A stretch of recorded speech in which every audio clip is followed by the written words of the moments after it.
Cookery சேனலை பார்த்து யார் வேணாலும் சமையல் பண்ணலாம். ஆனா சுவையான சமையல் பண்றது எப்படி?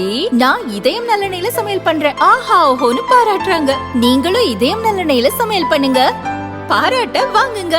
தினம் தோறும் வாங்குவே இதயம்.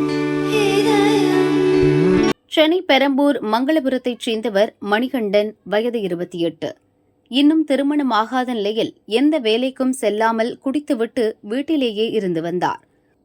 ஓட்டேரியைச் சேர்ந்த நண்பர்களான 26 வயது ஜெய்சங்கர், 23 வயது ஐசக் ஜெபக்குமாருடன் அடிக்கடி ஒன்றாக மது அருந்துவது வழக்கம். கடந்த சில நாட்களாக மணிகண்டன் ஜெய்சங்கரிடம் அடிக்கடி குடிக்க பணம் கேட்டு தொல்லை கொடுத்துள்ளார்.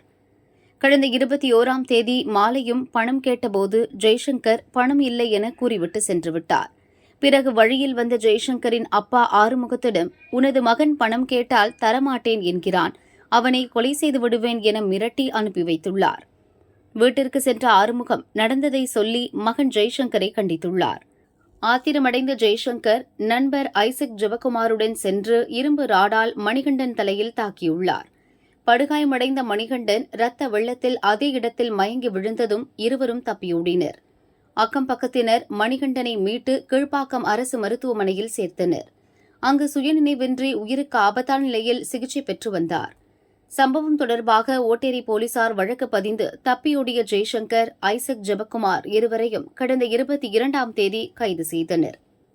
இருவரையும் கோர்ட்டில் ஆஜர்படுத்தி கொலை முயற்சி வழக்கில் சிறையில் அடைத்தனர். இந்நிலையில் மருத்துவமனையில் சுயநினைவின்றி சிகிச்சை பெற்று வந்த மணிகண்டன் புதனன்று அதிகாலை இறந்தார். இதனால் ஓட்டேரி போலீசார் கொலை முயற்சி வழக்கை கொலை வழக்காக மாற்றி பதிவு செய்து விசாரிக்கின்றனர்.